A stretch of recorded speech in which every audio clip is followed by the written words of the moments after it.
All right, let's start out with some announcements first, okay? All right. We're going to work to probably around a little before 4 o'clock, and then we're going to, that'll be our work day for today, okay? Monday,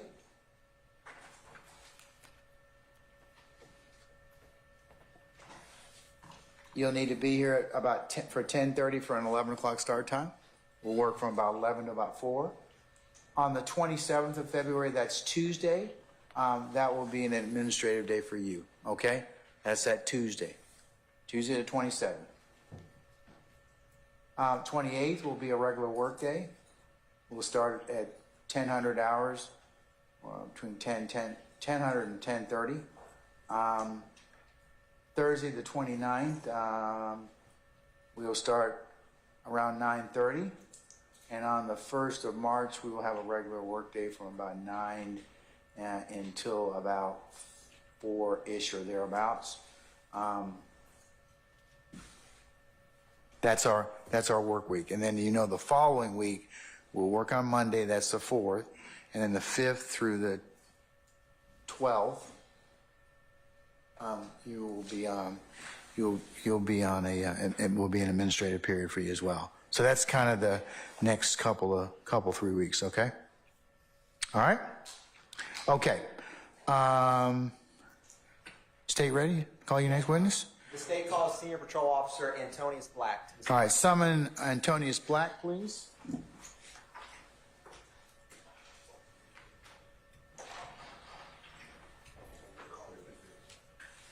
Officer Black, good afternoon, sir.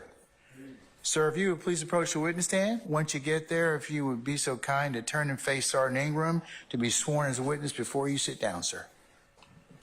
Raise your right hand. Swear first, that's when you give the name truth, whole truth, nothing but truth. Yes, sir.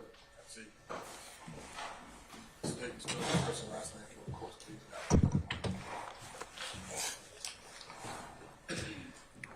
please. Senior Police Officer Antonius Black.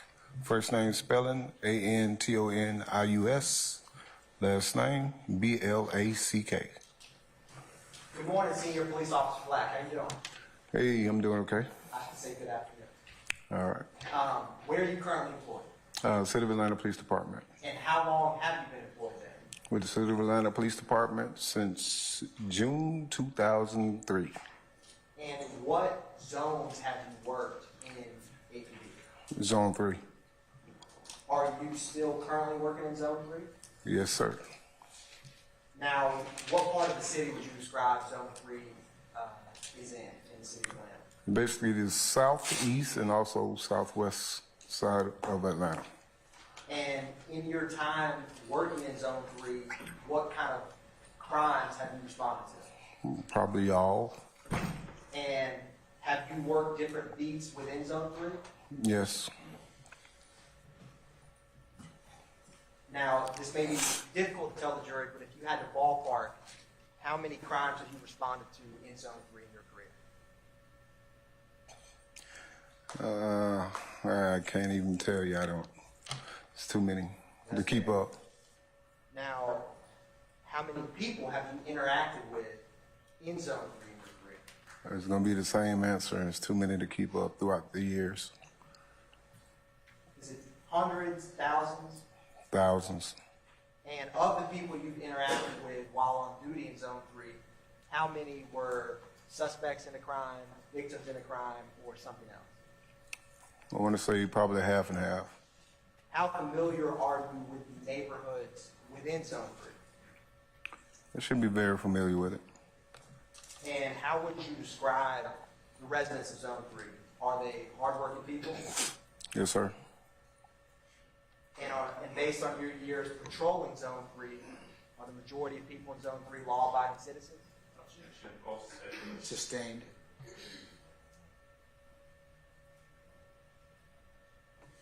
Officer Black, with your personal experience working in Zone 3 since, was it 2003 you said? That's when I started with the City of Atlanta Police Department. Went through the academy, got assigned in 2004. How would you describe the majority of citizens that you personally interacted with in Zone 3 in terms of being law-abiding? False speculation and relevance. I sustain the objection.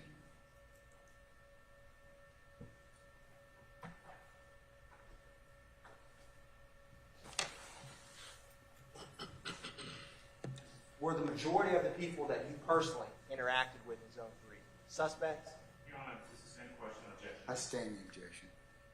Are you post-certified, Officer Black? Yes, sir.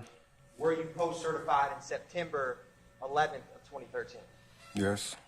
Now, on that day, what was your assignment? No, I was a senior police officer. Actually, it was field training. Basically, I was assigned a particular beat. I cannot recall exactly which beat I was assigned to, but it was in Zone 3. What location were you operating in that day in terms of roadways in Zone 3? Basically, I was working the B sector of Zone 3, which is from Arthur Langford, which is 166, everything southbound up into the Clayton County line. Who were you field training that day? Ashley Davis at the time. Did she go by Ashley Matthews now? Yeah, she has been married since. And can you kind of describe what your role is of field training her that you were doing back then? Basically teaching her, guiding her about being a patrol officer. And did you, while you were on patrol with her that day, did you ever wind up on the corner of Cleveland Avenue and Old Hateville Road? Yes. What is, when y'all were there, what is that location? Basically, we was at a corn laundry right there on the corner of Cleveland and Old Hateville. We was about to do a direct patrol at that particular corn laundry place. Now, are you familiar with that location and kind of the surrounding area at the corn laundry? Yes, sir. I want to talk with you a little bit about that area. Publishing what's been previously admitted as State's Exhibit 134 Charlie. And Officer Black, there's a screen to your left and there's a bigger one behind you. Whichever one works best for you, you can look at. In relation to what you had just described, being at the corner of Cleveland and Old Hateville, do you see where you all were at in that moment? Yes, I was in the parking lot right here to the left side of this picture. And Officer Black, I'm gonna, there's a pointer up here that we may use a little bit. I'm gonna entrust this to you. Okay. And if you want, on the larger one behind you, can you point out where you all were situated? I was backed in right here to this retaining wall area. I was backed in right here. And what is that roadway to the right? Right here, this is Old Hateville Road. I'm gonna publish what's been previously admitted as State Exhibit 129, Charlie. It should come up on the screen in just 1 minute. Now, do you see in this photograph the coin laundry where you were parked, the general area? It's right up here to the right corner. And you see where that car is on the left side of State's Exhibit 129, Charlie? Right here? Yes. Yes. What is over in that area? This apartment complex. What apartment complex is it? It's Summerdale Now, Commons. Summerdale Commons? Yes. Now, have you ever responded to that apartment complex in your career working in Zone 3? Yes, I have. And how are the apartment buildings in that complex identified? Is it numbers? Is it letters? The buildings? Yes. In that particular location is on numbers. I'm going to also publish what's been marked as state or already admitted as State's Exhibit 131, Charlie. Now, do you see the entrance to the Summerdale apartments we were just discussing? Depicted in this photograph? It's going to be on this right over here. Now, imagine you're following this school bus straight. Do you see that school bus in the photograph? Yes, sir. If you drive past this entrance to Summerdale apartment you just discussed, what is the next, if any, buildings that you encounter down this road? There's another set of apartment buildings over here. You can't hardly see it through the trees. So that would be on the left. Yes, sir. Are those also a part of the Summerdale apartment complex? This is going to be another phase of it. And have you ever responded to calls in that portion of the Summerdale apartments? Yes, I have.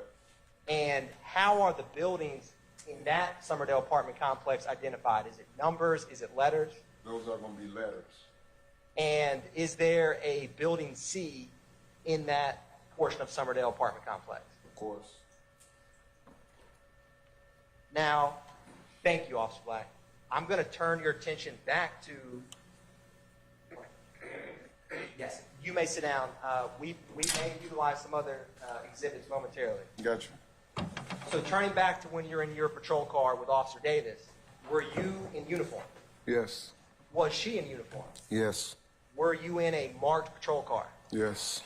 And if you can recall, what was your all's goal, or what were you doing while you were parked in the coin line? We were just going to pull out on a direct patrol at that particular location. What is a direct patrol? Basically, we were just posted up, actually just being visible within that area. You know, that's one of the like high crime locations within the zone. So we were just being visible, showing visibility. And with who was driving? My trainee was Officer Davis. And where were you seated in the patrol car? I was in the front passenger seat. Now, can you describe for the jury, while you and Officer Davis are seated there, did anything unusual happen? Basically, we were sitting there, we was having a conversation. I was getting ready to pull out on a direct patrol. She heard gunshots. She actually did. I hear it. I heard it, but wasn't sure at the time because I was actually engaged in talking to her. So we both kind of got quiet. Then we started hearing other type sounds. I heard a sound, and I thought it was possibly like a garbage truck dumping a dumpster. I said, it sounded like a dumpster or something. Then we started hearing more sounds as it started getting closer. And then that's when I said, it sounds like it's getting closer. And then that thing, a car just dropped to my right, just out of the sky. And then as it dropped to the ground or in the parking lot next to us, it went forward right into the corn laundromat. I'm going to publish what's been already admitted as State's Exhibit 33, Charlie. Now, with what you just described, do you see where your patrol car was that day? Yes, sir, right here. And do you see the car you just mentioned that crashed right next to y'all's patrol car? The red car that's directly in front of us, up against the corn laundry wall. Now, when did the car land on your side, the passenger, or on the driver's side? It landed on the passenger side. And in this photograph, are both the front doors open in the patrol car? Yes. In relation to your passenger door open as depicted in this photograph, how close did that car come? They would have hit that door. And what was your initial reaction to seeing this? Basically, I was very startled, I'll say that. Very startled. Now, I'm going to also publish what's been previously admitted as 31, Charlie. Do you recognize 31, Charlie, Officer Black? Yes. So, can you describe for the jury, after the vehicle lands and crashes into that coin laundry, what did you see next? Once it hit, there's like about 4, maybe 5 black males exited that vehicle. I know there was one that was closer to me because basically it's just like a quick reaction. I just jumped out the vehicle. My trainee jumped out the vehicle. The closest guy I grabbed by the collar of his shirt, placed him, told him to get down to the ground. And when I looked back, my trainee was about to pass the vehicle. Then I saw another male. Basically, he already had gotten out the back seat on the passenger side of that red vehicle, and it almost like he was about to try to slip behind her. She didn't see him, and I told her to get the one on the ground, get him. Now, I want to break this down a little bit. Where did the other males that you described you saw get out of the car go, other than the ones you and Officer Davis? There were 2 others that, facing this picture, they went towards the right. There's a retainer wall over here. They jumped the retainer wall and the fence over on the right side. Can you use that pointer to help describe what you just stated? Thank you, sir. On that side over here, and there go the fence over here. So I got one guy here, The other guy was like right here. She was like right here about, I guess she was about to pursue the other two that was running. But he was almost slipped behind, so I told her to grab the other guy that was coming here. And that's where she had him stop right here. And basically, that's where she had him at. And I told him to hold him right there while I had my guy. Now, were the two males who scaled the fence, were they moving slowly or quickly? He was moving, from what I can remember, pretty fast. Now, if you were me facing, say the fence is right in front of me where this council table is. Mm-hmm. If you were to scale that fence and go immediately to your left, what would you encounter? There's a parking lot over in this area. What businesses are in that parking lot? It's like a, I want to say like a hairstyling place over there. I want to say like a school or something too, but I can't recall. It's a plaza. Have you driven by or been in that plaza before? They have answered a call over there, some thefts. They sell wigs, hair supplies, stuff like that. I'm going to publish what's already been admitted as State's Exhibit 132, Charlie. Do you recognize anything depicted in this exhibit, Officer Black? Yeah, this that same parking lot I just pointed out right here. That's the back fence area right here, where they jump over there on the side. And is this, if you scaled that fence and went left, the area that you would end up at? Yes. Yeah, because that's the corn laundry area right here. And we was on that back side. So if he came to the left, this way he'd end up there. I'm going to publish State's Exhibit 31, Charlie. Now, Officer Black, if you were to scale that fence and go to your immediate right, what building would you run into? Basically, it's like backyards. From here, Correct. yeah, this fence. Well, the car right here went through whatever fence that was right here. But there's some more fences over here. You would have jumped in the backyard. So it's like, I want to say 3 houses. What's on the other side of those houses? The apartment phase, the other phase of Summerdale Commons. Is that the phase of Summerdale Commons that uses numbers or letters for the building? The letters. Could you get there on foot if you scaled that fence? Yes, you can. I think it may be 2 fences you probably have to jump before you actually get to 2, maybe 3. The third one's probably separating the residents, the houses, from the apartment complex. Now, Officer Black, I'm going to approach with what is admitted for demonstrative purposes, the State's Exhibit 150, Charlie.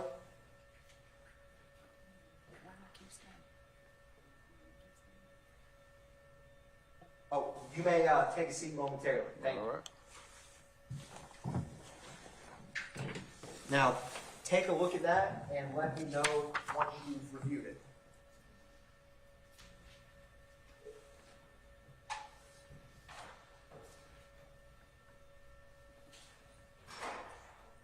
Okay. What is that? It's a map of that whole location that I was pointing out, along with Old Hateville, the apartment complexes, the phases, the first phase and the second phase, the laundromat, and the parking lot of that plaza, right on the side or back of that laundromat. And how do you recognize it? There's got the name of the streets on here so I can see that. And also the buildings with the names of it, and I see Cleveland Avenue. Now, does that depict how that area looked back on September 11, 2013 in general? I mean, it's a map of it. A lot changed, but yeah. In terms of relation to the coin laundry, the apartment complexes you discussed? Yes. Yeah. And is it a fair and accurate depiction of how that area looked back in 2013? Yes, sir, from what I'm looking at. Your Honor, at this time, the state moves to admit in evidence State's Exhibit 150, Charlie.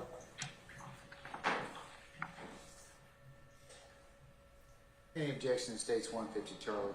Judge, can I take a look at what's, Certainly, what's ma'am. that, please? May I step up? Yes. Yeah, it's the exact same.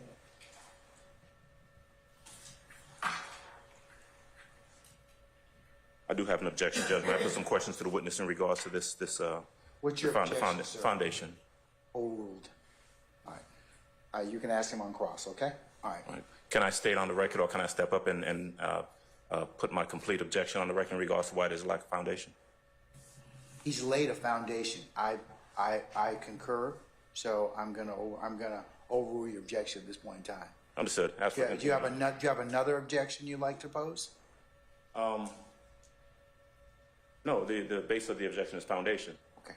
I do not believe he's laid a proper foundation for this photograph. All right, I'm overruling that objection, okay, sir? As for continued objection. Okay, all right. So noted. All right, go ahead.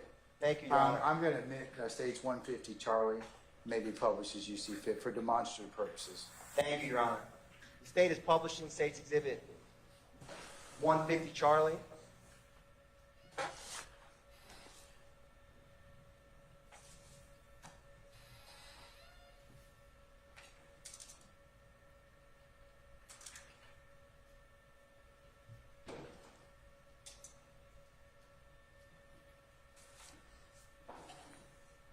Now, Officer Black, if you don't mind, I may have you stand up again and help orient us to this map. Yes, sir. Can you help, using that pointer, show us where the coin laundry is that we've been talking about in 150 Charlie?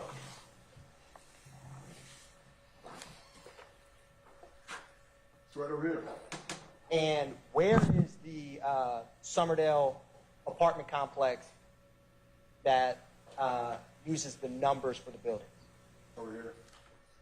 And where is the second part of that Summerdale apartment complex? Over here.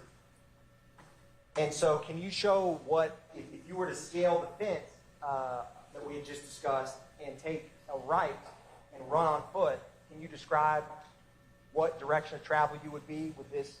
These are the residences here. They have fences separating from each other's property. If you jump the fence here, you'll basically be scaling the fences. All you got to do is just keep going southbound. This fence right here will get you to this property.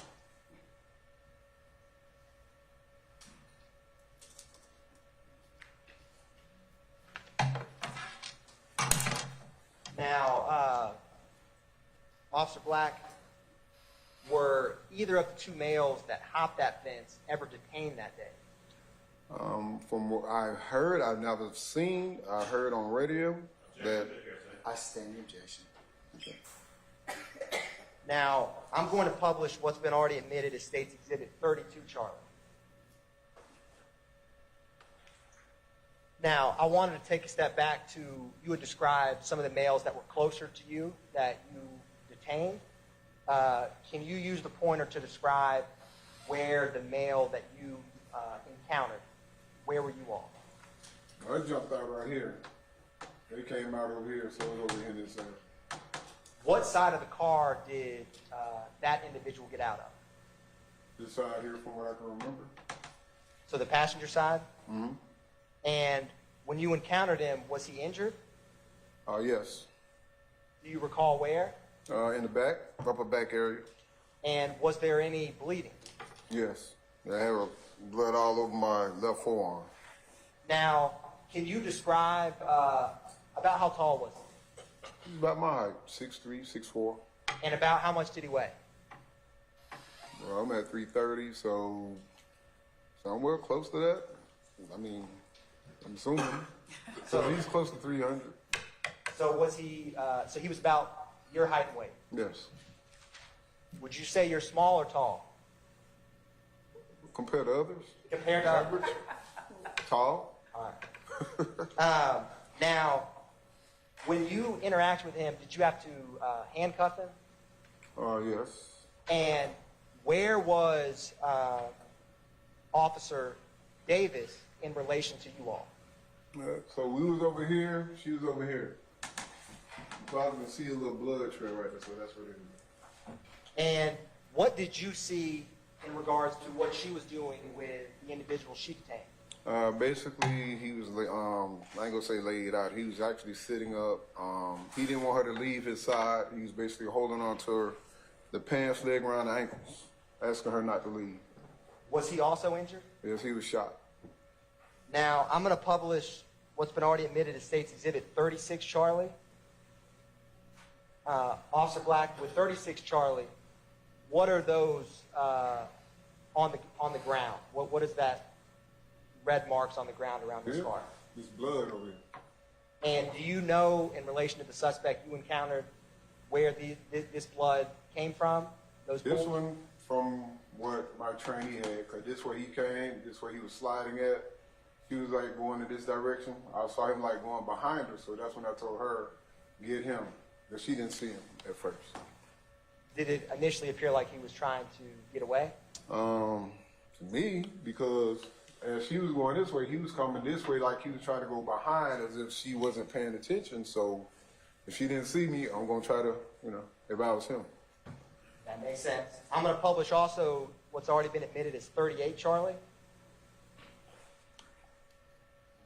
Is this another depiction of what you were just discussing with the blood on the ground? Yeah. But this way he was going in right here. And she was like coming in this area. I'm going to publish what's already been admitted as 39 Charlie. Is that a close-up of those? Yeah, the blood, yeah. This way he coming from right here. Now, I'm going to publish what's also already been admitted as State's Exhibit 34 Charlie. Now, Officer Black, do you see the red vehicle in this photograph? Yes, sir. And do you see, what is that piece of metal on the back end of it? On the back of the car? Yes. Like trunk, I guess. And Trunk. what is that red mark kind of, using this photograph, kind of towards the right of that piece of the trunk? In the parking lot on the ground? Out in the parking lot on the ground? Right here? Correct. That's blood. That's where that second individual was bleeding out at. I'm going to publish what's already been admitted as State's Exhibit 35 Charlie. Is this a close-up of what you were just discussing? Yes, sir. That's why he was holding on to her, telling her not to leave him. Now, were any medical personnel Yeah, able to they respond? eventually came out.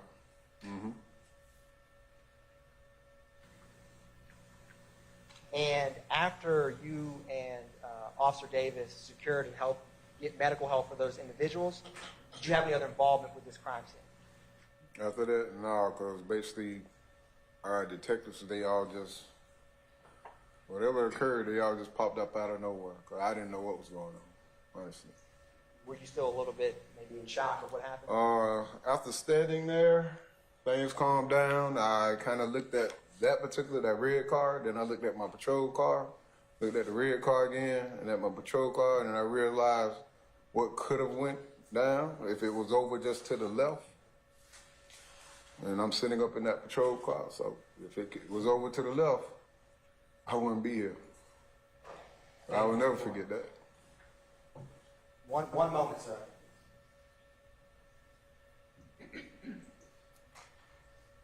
Now, Officer Black, do you wear glasses? Yes. Oh, you may sit down. Thank you for your patience, Officer Black. Now, do you wear glasses is that for distance vision? Yes, Were you wearing glasses on September 11th, 2013? of course. Did you have them on when the car dropped out of the sky and landed next to you? Yes. Did you have them on when you saw the 4 to 5 black males run from that car after it hit the wall? Yes.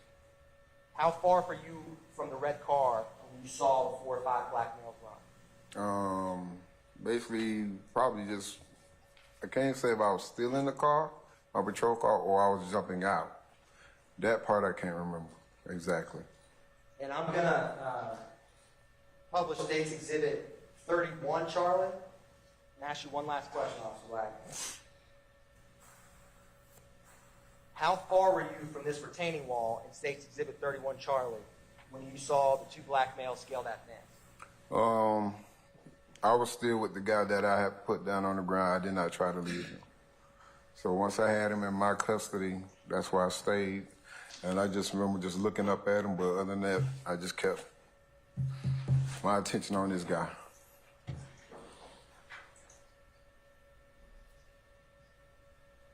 And did you have on your glasses when you saw them scale the fence? Yes. Thank you, Officer Black. Cross. Right answer.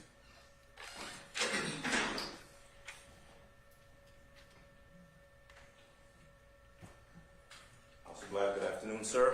Hey, how you doing? I am good. I'm good. You and I have met before, right? Yes, About a day or two ago, we had a chance to chat outside. yes, And you were kind enough to discuss with me your recollection of things that happened back in 2013.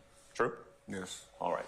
I think, and you tell me if I'm right or not, that we also talked about the description of the individuals that you saw on that day. Remember? Mm-hmm. And specifically, we talked about the gentleman that you grabbed a hold of, the guy who had the injury to the back. yes, And just to be clear, he had a gunshot to the back, right? yes, Okay. And the other guy who was on the ground next to the car that was I guess apprehended by Officer Davis was also suffering from a gunshot wound. Is that right? yes, Okay.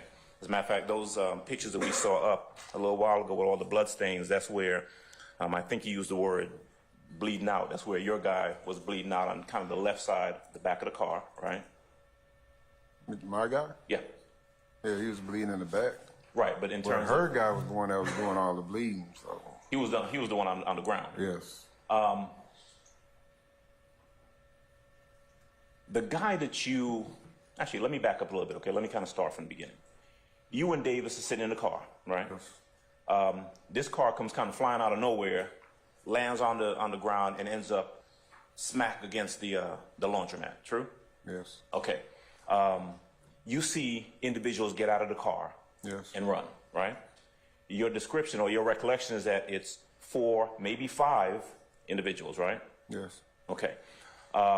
The person who Officer Davis ended up apprehending or interacting with, that person got out of the rear passenger seat of the car. Is that right? that's where I seen him at, yes. Okay, that's where you saw him at. Fair to say that person didn't get very far. No, All right. The gunshot that he had was it to the leg, the groin area, something like that? yeah, it was to the groin area now. Which side, I can't say.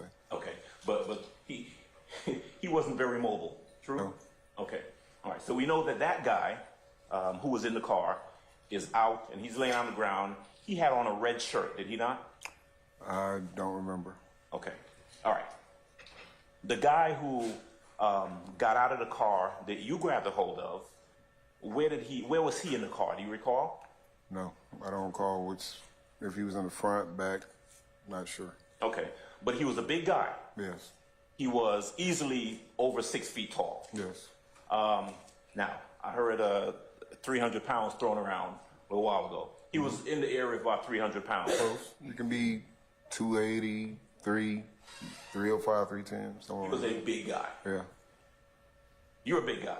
yeah, I think you told me the other day you're a little bigger now than you were back then. Back then you were kind of slimmer, trimmer, that sort of thing. My words. You were Yeah. smaller.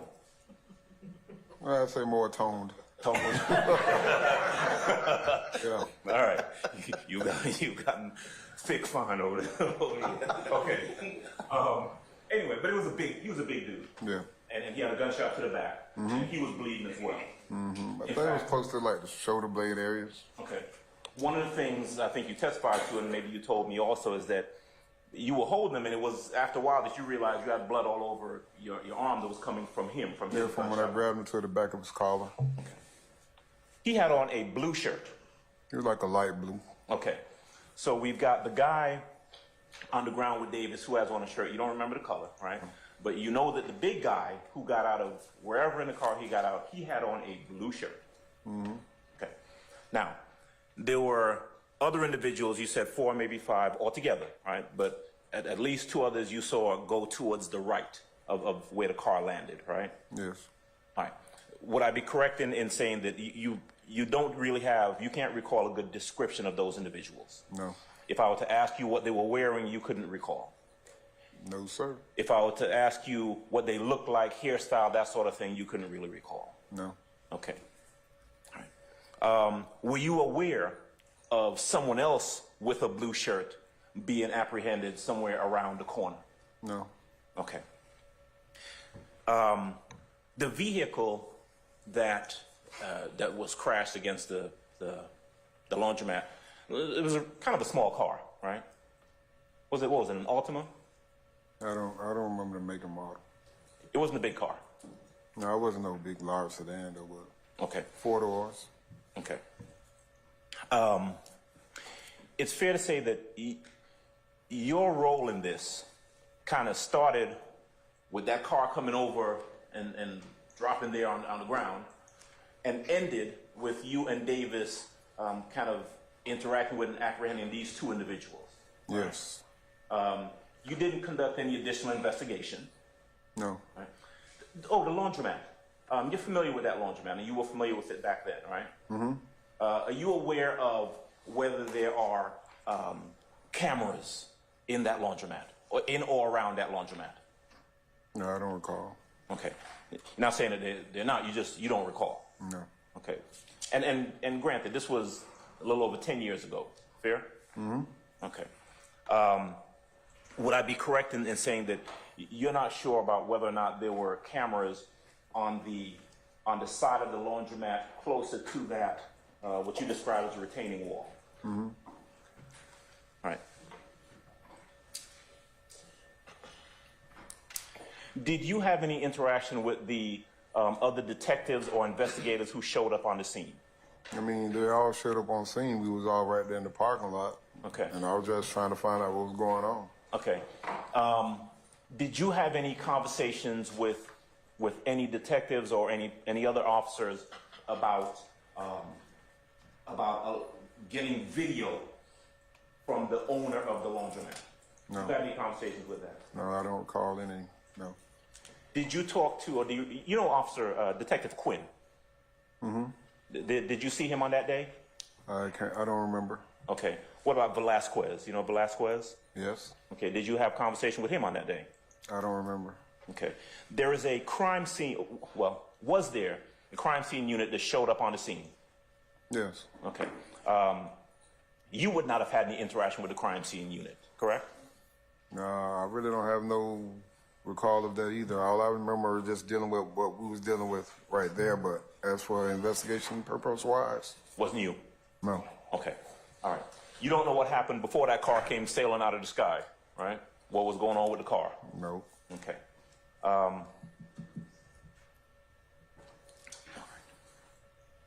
The photo that you were shown earlier, and if I can have photo one, I think that's 150C. Put back up for me, please.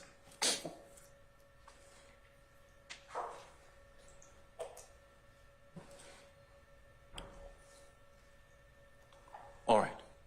You can see it on the screen next to your left. Yes. All right. This is an overhead, kind of like a satellite depiction of the entire area. Is that right? Yes. This is you would agree with me. This is a depiction from the common day, from today, from the 2000 and what are we in 24? 2024, right? With the green trees? Yeah. Well, okay, maybe. Some Well, will be wintertime now. All right, let me put it this way, right? It is wintertime, and trees aren't green. Yes, this is not what the area looked like back in 2013. Is it fair to say? I mean, a little difference. I know it used to be a McDonald's, but I can't remember if the McDonald's was there then either. Okay, fair to say that looking at this picture, you know it, and you know the area because you've patrolled that area. You've been there since 2004. Yeah. Okay, so you can look at this photograph and you can say, well, that's the Summerdale Commons apartment complex, and you can see where the Skyline Laundromat is.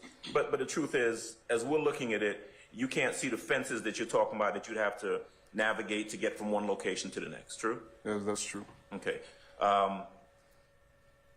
And although we see Cleveland Avenue, we see you see what the red pin, whatever they call it, Yeah. is. All right. That's essentially indicating where the entrance to that part of Summerdale Commons apartment is, right? Mm-hmm. All right. But it's fair to say that you can't see, like you see where the laundromat is, but you don't see the houses that are obscured by the trees right in front of the laundromat, right? I can see two. Okay. You talking about the ones with the red tops? There's a space, but I'm not sure. But there's a space. You want me to show it up here? All right. Can I approach with the judge? You may, sir. All right. All right. I'm going to teach you for a second. I'm going to use this. Turn around for me if you get a chance, okay? All right. So that's our laundromat, right? No, No? nope. Where's the laundromat? Where the blue, Right here? there it is. Okay, so that's a laundromat. Yeah. And this The is tree is covering that parking lot area where we was at. Yeah. right here, right? Mm-hmm. And then, aren't there some houses like right here? Yeah, I think that's a house right there in that little space. Okay, but you can't really see that, right? No. Okay, but there's some house. There's a house here. There's a fence here, Yep. and then there's a wall that comes down. That's where you guys were sitting in the car, right? Yeah. Okay. All right.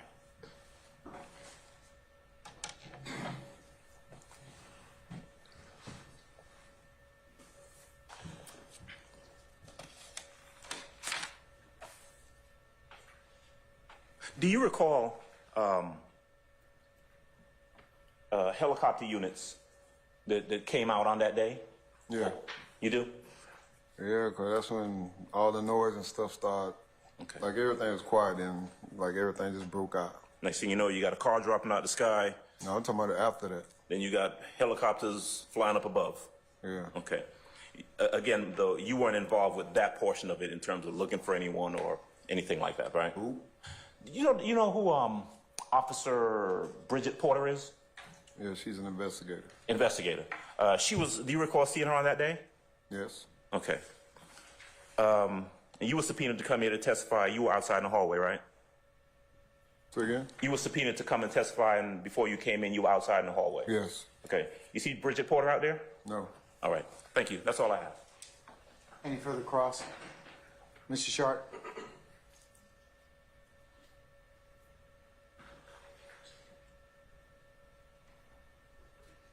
Good afternoon, sir.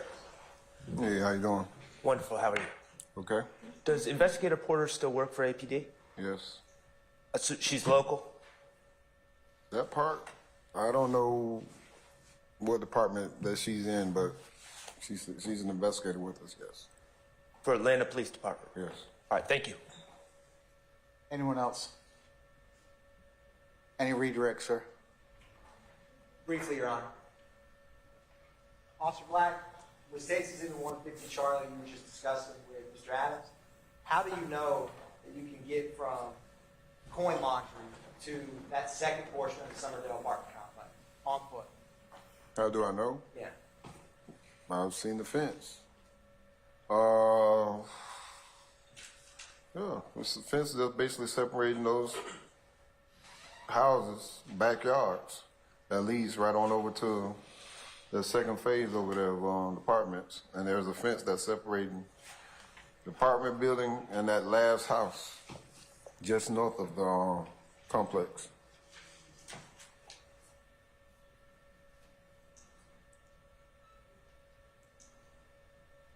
Is the fences you had just discussed any higher or longer than the fence you would have had to initially scale to get over right where your car crashed? Well, the fence that's at the laundromat, the coin laundry place, is high with wires on it. Those are just regular chain link fence to the backyards of people's property. So now they're basically short. Thank you, Officer Black. No further questions, Your Honor. Anything further, Mr. Adams? I got one last question. All right, Okay, two last questions. all right. We'll see. Hedging my bets. When you saw the other individuals who got out of the car and went to the right, you don't know where they went, do you? All I know, they went the fence. That's it. All right. That's all. Thank you. All right, sir. Mr. Shard, anything else? Anyone else? All right. Anything further, Mr. Atkins? No, Your Honor. All right. At this point in time,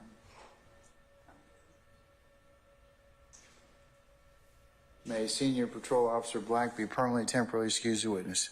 Permanently, Your Honor. All right, Officer Black, appreciate your patience with us. We're going to go ahead and permanently excuse you as a witness. You're free to go about your usual duties and avocation. Just don't discuss your testimony to anybody except the attorneys in this case, okay? Gotcha. Thank you, sir. Appreciate you. All right.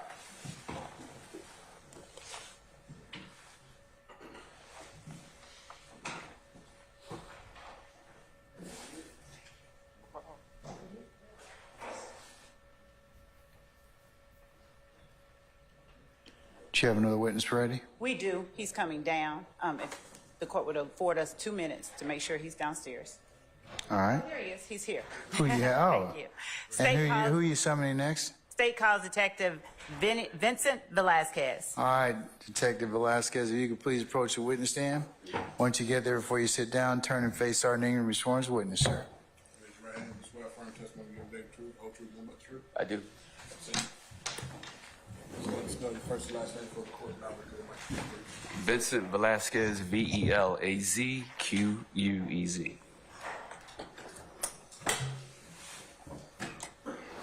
Good afternoon, Detective Velasquez. Good afternoon, ma'am.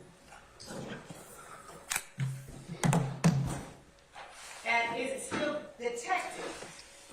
No, ma'am. I'm retired. All right. What do you do now professionally? Right now, I am the owner of a security consulting business, Velasquez Consultants. And what do you do as the owner of Velasquez Consulting? So I do a variety of things under the umbrella of the business. I do expert witness work for civil cases, wrongful death, sexual assault, police procedures cases. I do security evaluations. Also, under the umbrella, I hold the title of Director of Security for the Atlanta Hawks, Director of Team Security. And I've had that position for the last 8 years. What professional background do you have that qualifies you to do what you do with the Hawks and as the owner of a security firm? So I was a police officer for 22 years with Atlanta PD, starting in 1995 until my retirement in 2017. And as a police officer with the Atlanta Police Department, what areas of the department did you work within? I started my career as a patrol officer working downtown and midtown Atlanta. I did that for about a year, and then from there I went to a tactical drug unit called Red Dog in 1997, and I stayed in that unit for 2.5 years until the year of 2000. I did a brief stint as a background investigator for police applicants for about 6 months, and then I was promoted to detective in November of 2000. Went to homicide and have stayed in homicide for my entire career, 17 years, or the rest of my career. Now, no longer working as a detective with the City of Atlanta, does any of your professional work involve any of the cases that you work while at the City of Atlanta currently? Can you repeat that? I'm sorry. Okay. Does any of the work that you do now outside of being a detective with the Atlanta Police Department, does any of the work that you do now have anything to do with the cases that you work at the City of Atlanta Police Department? Do you have any? Yes. Okay, what? So I also have a TV show that highlighted myself, and Detective David Quinn was my partner for 17 years. So the TV show, under the auspice of my business, was for 4 seasons, highlighting the cases we worked, the solved cases that we had. Each episode is about a case, the victim, how we solved it. And we've done that for the last 4 years. And to show those episodes, do you revisit or review any of the files that you worked during that time? We do. Laying a foundation for other questions. I'll give you a little bit of latitude. Overrule the objection. Thank you. You may answer that question. Yes, we do. During your time with the Atlanta Police Department, were you certified as a law enforcement officer by the state of Georgia? I was. How long did you retain your certification? Throughout my career, 22 years. Did you ever lose your certification as a law enforcement officer? No. During your time with the Atlanta Police Department, did you work any cases involving the residents of Zone 3 in Atlanta? Yes. Are you able to give a number to how many cases you worked involving residents of Zone 3?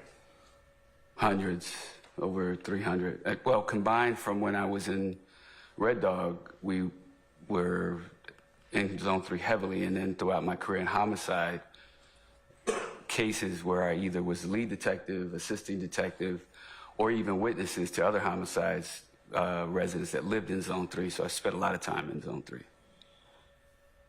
And you said you spent a lot of time in Zone 3. Did you interact with the the residents of Zone 3 during that time? Yes. In what ways?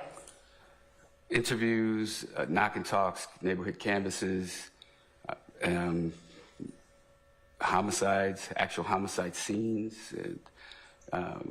Spent a lot of time knocking on doors.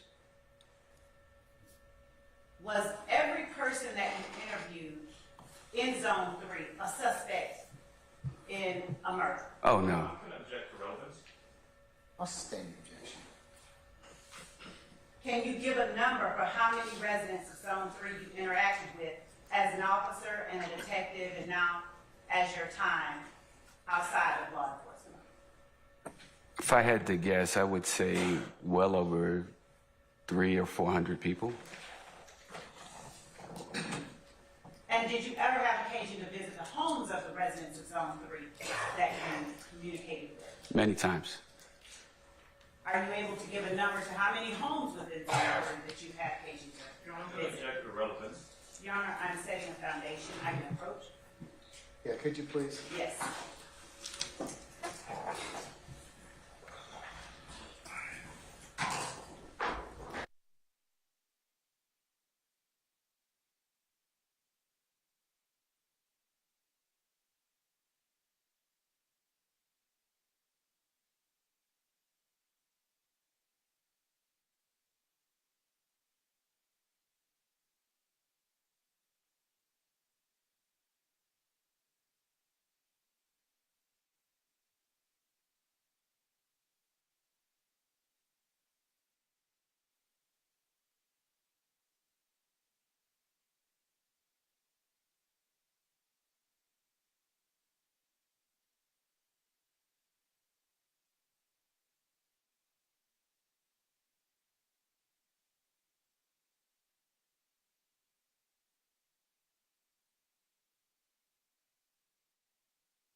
knife coming at the officer, just as a few examples. That would be, those instances I just explained would be called an aggravated assault. So that has to be investigated. To answer that question, it depends on the detective in homicide. It depends on the complexity of the precipitating crime that occurred. And the example I gave was aggravated assault. There were detectives that were assigned to the precincts. Zone 1 had their own detectives, and they would cover robberies, and they would cover burglaries and thefts and things of that nature, and as well as aggravated assaults. The homicide detective could make the decision, depending on the actual complexity of that particular case, whether they want to handle the precipitating crime investigation or work it in conjunction with the precinct detective. And we were talking Zone 3, so as an example, Zone 3 detective could have worked the robbery or an ag assault, while homicide worked just the police shooting. Or homicide detective can make the decision, I'm going to investigate the entire incident from start to finish. Would the officer who was involved in the shooting be allowed to continue to investigate any alleged crime that led to the shooting? No. Why not?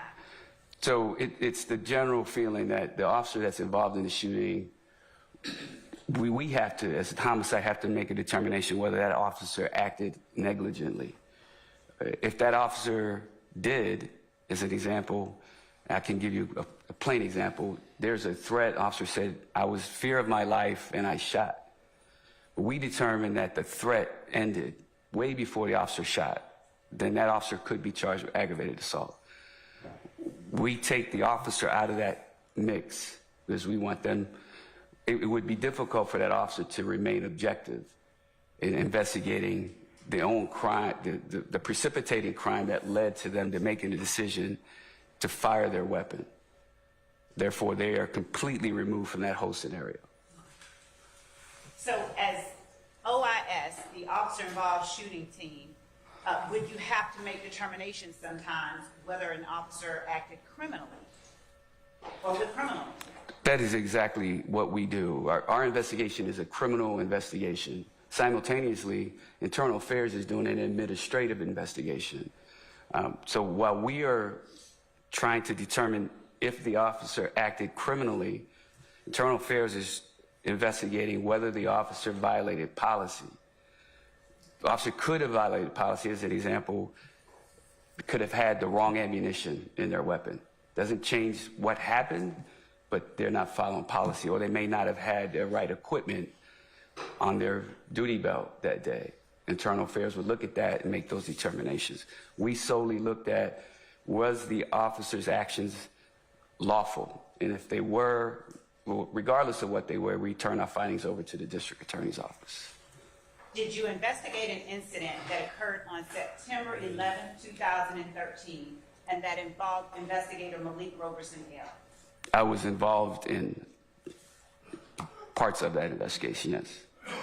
Were you the lead investigator? I was not. Who was the lead investigator? Detective David Quinn. How did you become involved? As a member of the team, the officer involved shooting team, if we're all at work at the same time, we'll typically all go to the scene together as a team. Within that mini squad within homicide, there's a rotation. So homicide has their own rotation where the next homicide that occurs, whoever's on call within that rotation gets that. Within the officer involved shooting team, whoever within that team is next up, David Quinn happened to be up that day. He then asked me to handle the actual shooting location once we learned there were multiple locations involved in this case. What was the location that you were tasked with investigating? It was 2475 Old Hateville Road, Summerdale Commons Apartments. Besides yourself, what other OIS team members responded, or officer-involved shooting team members responded to the shooting incident itself? I recall David Quinn and myself initially responding just to the shooting location at the apartment complex at first. Okay. Now, were there any factors involved in that September 11, 2013 incident that led to the officer-involved shooting team handling both the shooting that occurred and the incident that was alleged to have precipitated the shooting, which was an aggravated assault? So there was a conversation once we understood the complexity of what was happening, because there were multiple crime scenes.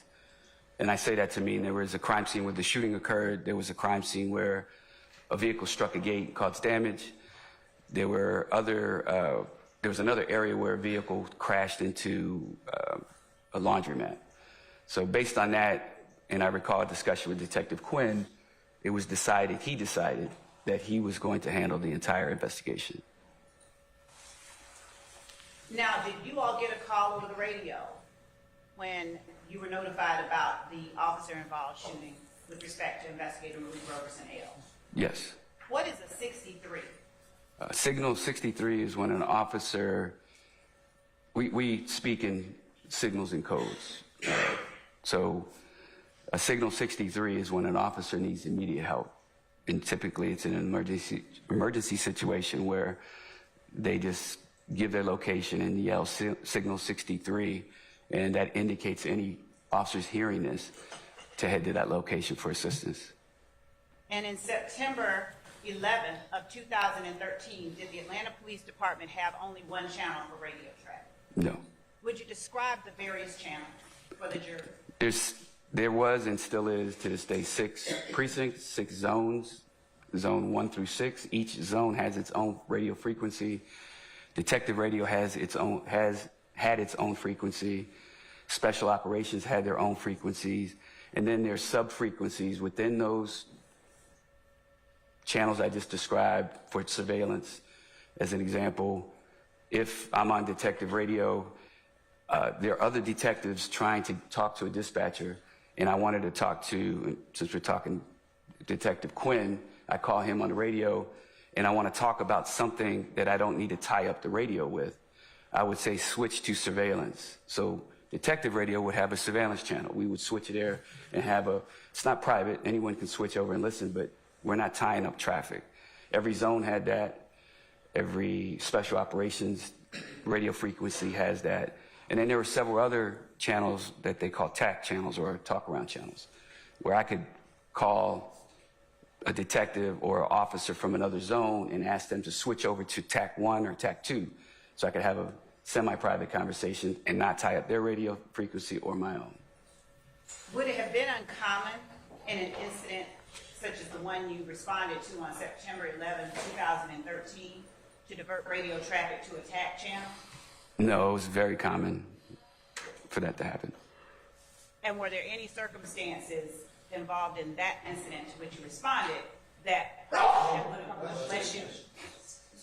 would have led to the traffic being switched to a TAC channel? Yes, I do believe that there was some direction for all units on the scene to switch to a TAC channel. I don't recall which TAC channel that was. When you did respond to the incident on September 11, 2013, would you tell the jury what you did? When I arrived on scene, first of all, from the radio traffic, I understood what I was looking for. I knew there was a shooting, and just knowing when a gun is fired, there's shell casings that come out.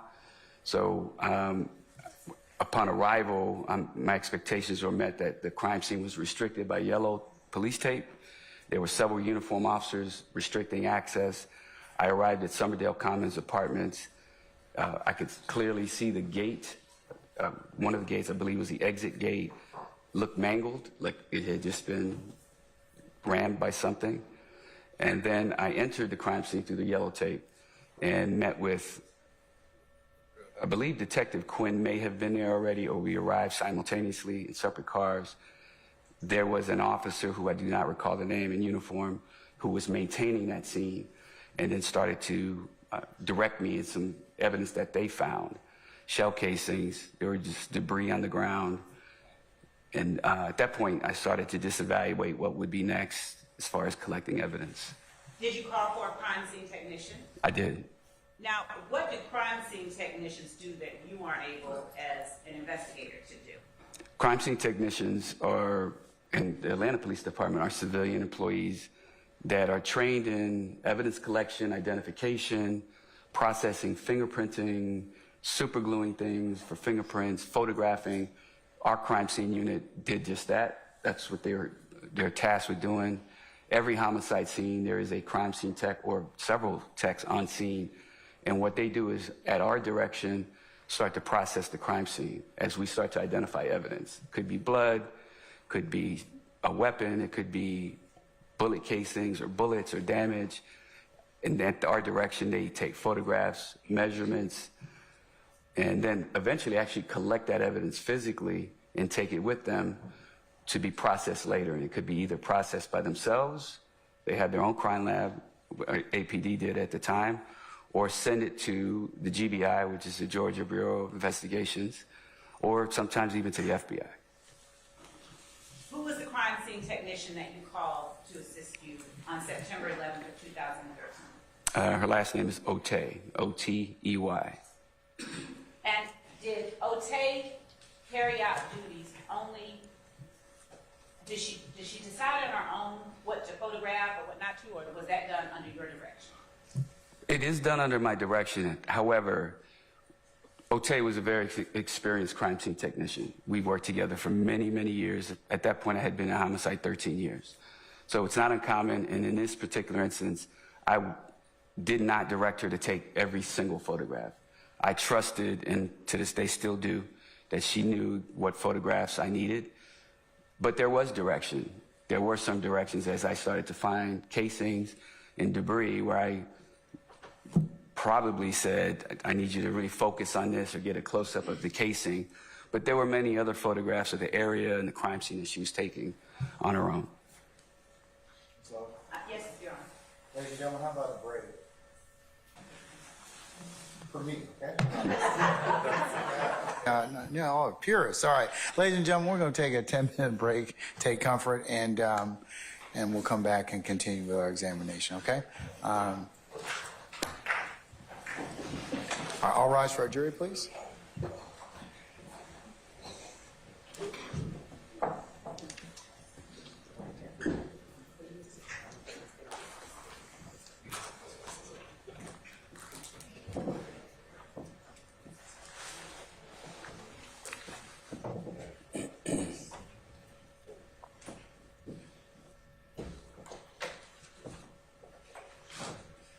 All right, ladies and gentlemen, our jury has left us. Retired Detective Leslie, you can take 10 minutes, okay? Thank you. And everybody else, I'll see you back in 10 minutes.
Last one I said, last one, yeah, she graduated a year before me in Georgia.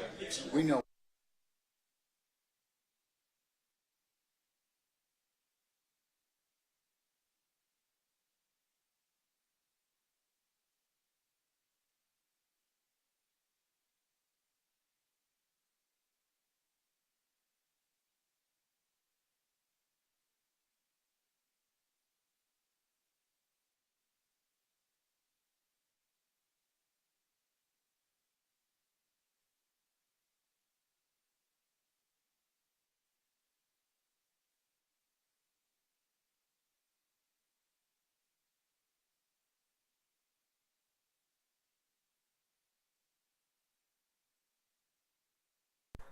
Yep. That's it. Yeah, everybody back. Hey, just IT man, he said he gonna come basically in the dead spot here. Time he walk out the door, and that jump straight back on. He came back in, cut off, so he said gotta be a dead spot somewhere in there. So he ain't want to interfere with what we had going. So when he all leave, You say it was Mr. Matthews specifically? Okay, okay. That was the problem. He's got a blocking device. Is that it? Okay. Okay. come back.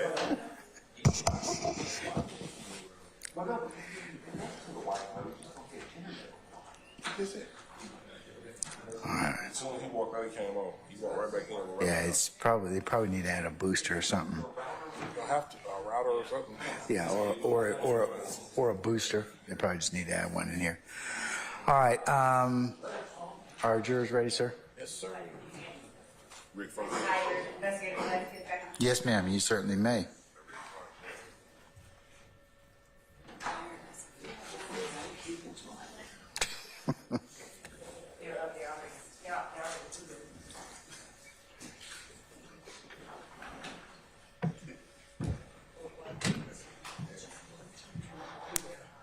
Why?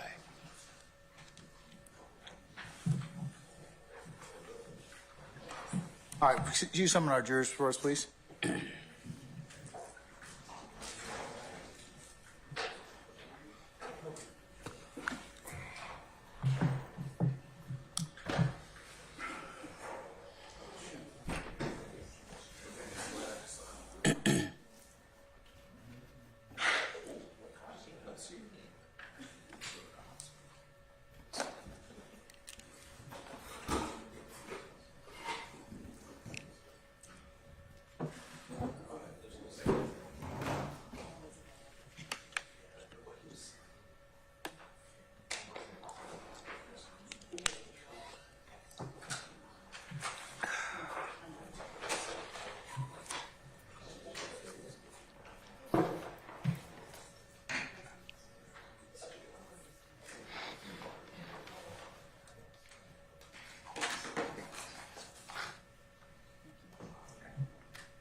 Ms. Love and Yes, Your Honor. Bench Representative. Don't have a seat. Oh, hold on.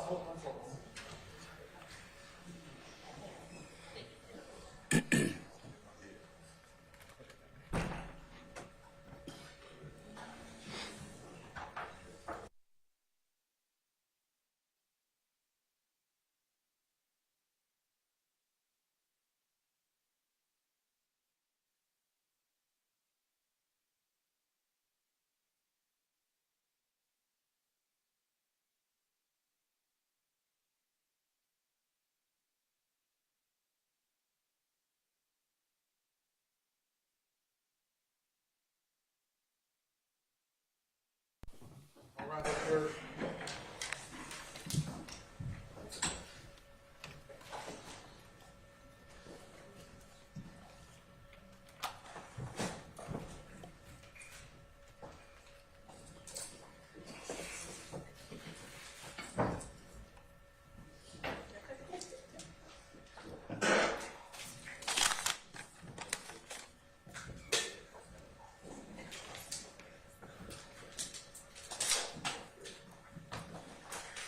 All right, ladies and gentlemen, please be seated. All right, thank you, Sergeant Ingram. All right, you may continue. Thank you, Your Honor. Retired Investigator Velazquez. Before we left for the break, we were talking about crime scene technician Ote. I'm going to approach you with what I have marked as State's Exhibit 41 Charlie through 53 Charlie, as well as State's Exhibit 84 Charlie, which are all photographs previously served to the defense in discovery. And I'll ask if you recognize State's Exhibit 41 Charlie through 53 Charlie and State's Exhibit 84 Charlie.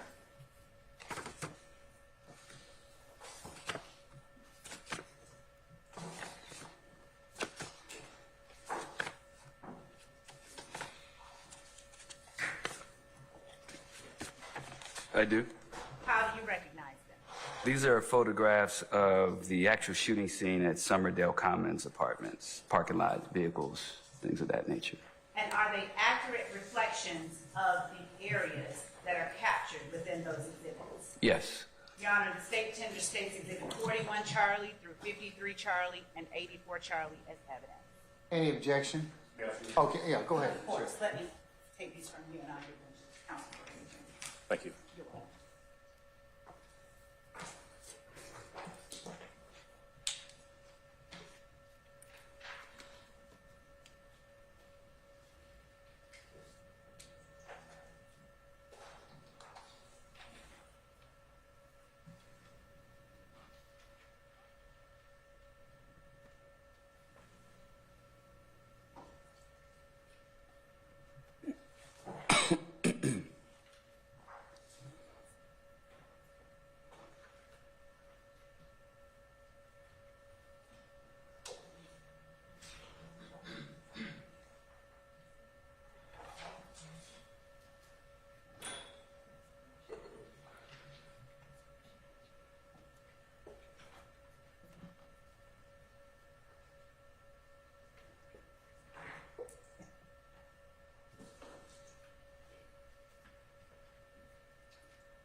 Okay.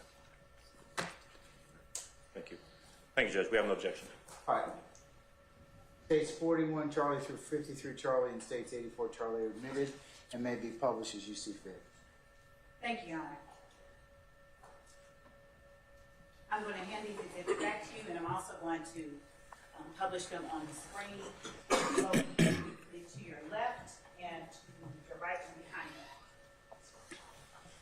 And with the assistance of co-counsel Atkins, I'm going to show you how to use that screen in front of you so that you can actually touch and make markings on it. Okay.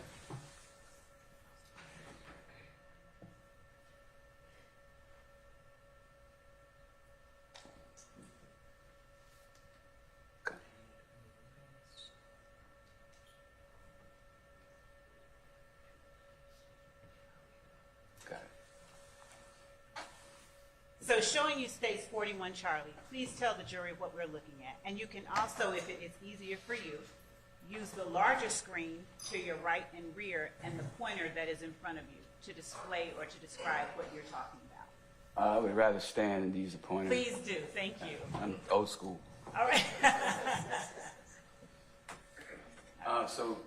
I'll stand to this side so everyone can see. This is actually, as you can see, yellow police tape. This is the leasing office of Summerdale Commons Apartments. And that's a Dodge Durango that's, I believe, is the one that is owned by the manager of the apartment complex. Did you have interactions with that owner? Yes. And was that Dodge Durango in any way affected by the incident that you came to investigate? Yes. All right. How was it affected? The rear windows, both rear windows, passenger compartment were broken from bullets striking the vehicle. Going to State's Exhibit 42, Charlie.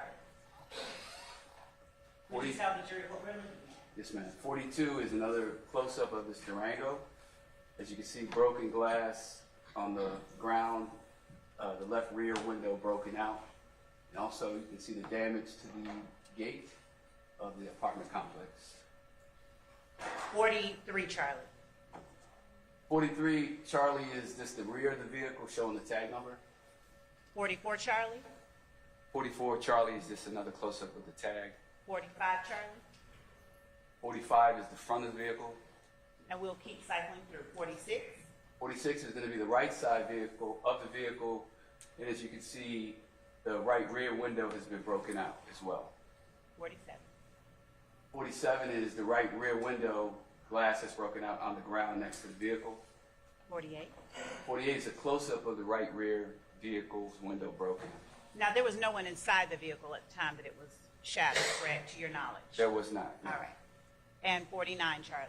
49 is just another view of the left rear window broken out of the vehicle. 50 Charlie. 50 Charlie is a close-up view of the left rear window being broken out. 51 Charlie. 51 Charlie is just the glass on the ground in front of the left rear window. 52 Charlie. 52 Charlie is another close-up of the same glass. 53 Charlie. 53 Charlie is a view of the inside of the vehicle from the left rear with the door open, looking out of the right rear window of the vehicle. And 84 Charlie. 84 Charlie is the left rear door of the vehicle open and glass from the window on the floorboard of the car. Thank you. I'm going to now show you State's Exhibit 54 Charlie through State's Exhibit 77 Charlie, which are photographs that I would like for you to take a look at. You may have a seat.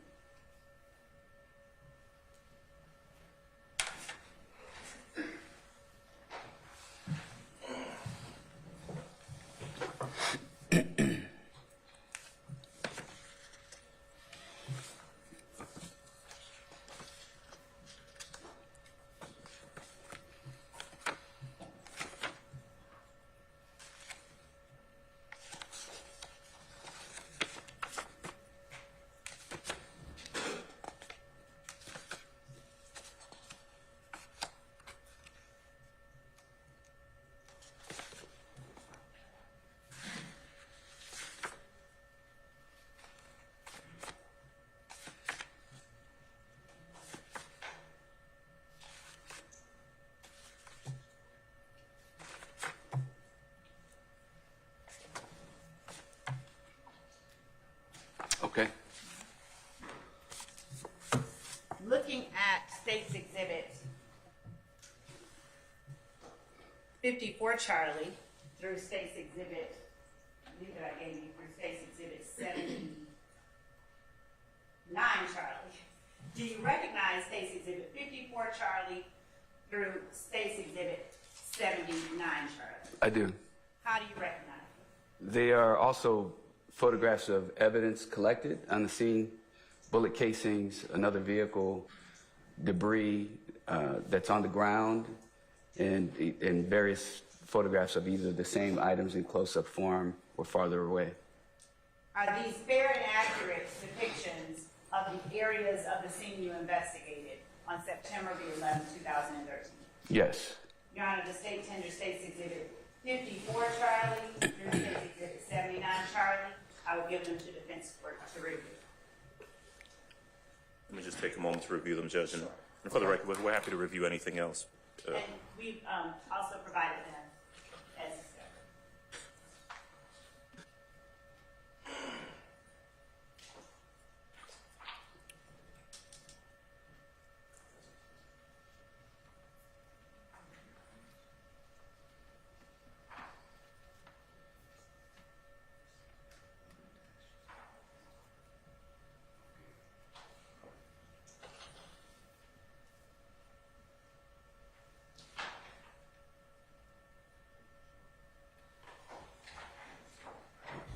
And Your Honor, we've also provided a PDF of all of these exhibits and the numbers to defense counsel prior to this examination.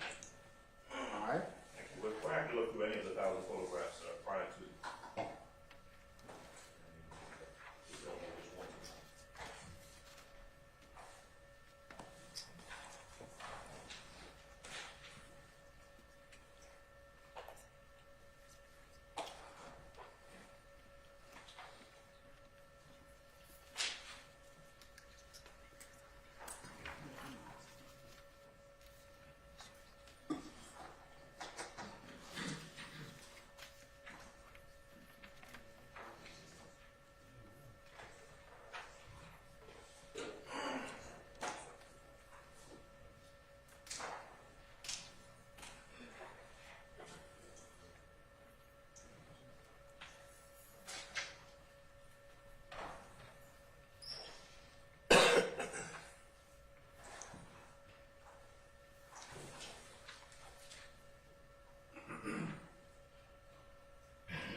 And Your Honor, while defense is reviewing those, I will also provide the next set, 80 through Can we 83 just, all right, go ahead and show them as well, okay?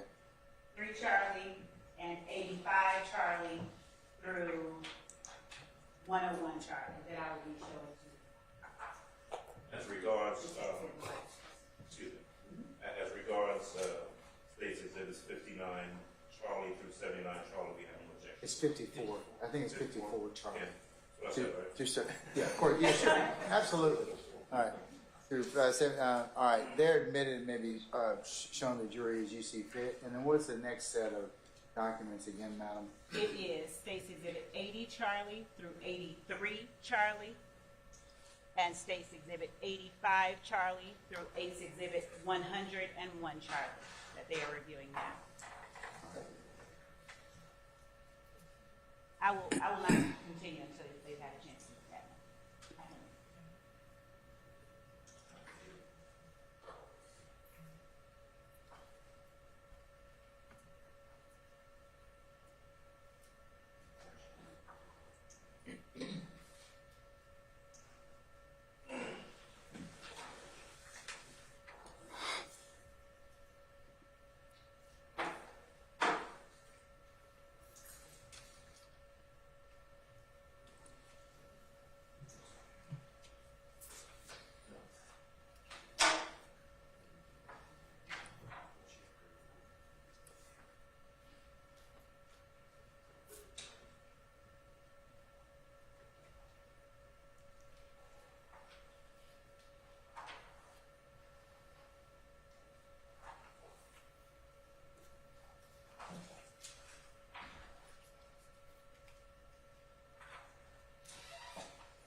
Thank you, Judge. All right, any objections, gentlemen, from States 85, Charlie through 101 Charlie? No, we're not going to have any objection to those or Okay. any of the subsequent ones. All right, so states 80 Charlie through 83 Charlie and 85 Charlie through 101 Charlie are admitted and may be published as you see fit. Thank you. And since there are no objections, we'll just keep rolling right along. So,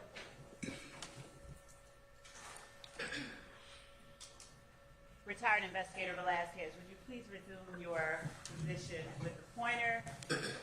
And we're going to move now to State's Exhibit 54, Charlie. Would you please tell the jury what we're looking at? 54 Charlie is a view of the parking lot in front of building 100. And evidence marker number 4, I need to refer to my report Okay. so I can identify what number 4 was.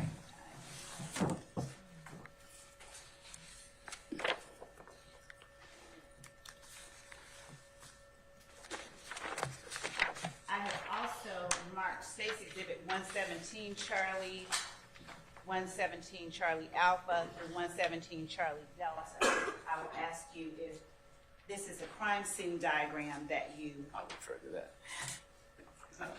created. It is.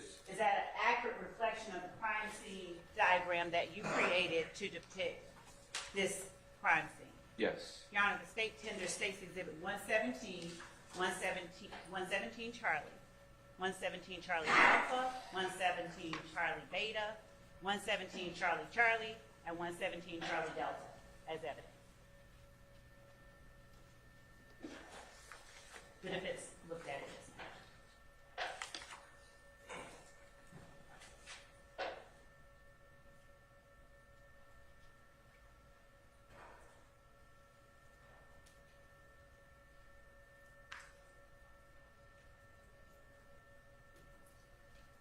Let me see if I get this correct. 117, 117 Charlie. Your Honor, 117 Charlie was the first one that That's not what you said. it is not. My apologies. Okay, all right. So, 117 Charlie, 117 Charlie Alpha. What was the next one again? 117 Charlie Beta. Charlie Baker. Baker? Or it's Bravo, actually. Bravo. So Charlie Bravo. And then what's the next one? 117 Charlie Charlie. And 117 Charlie Delta. All right.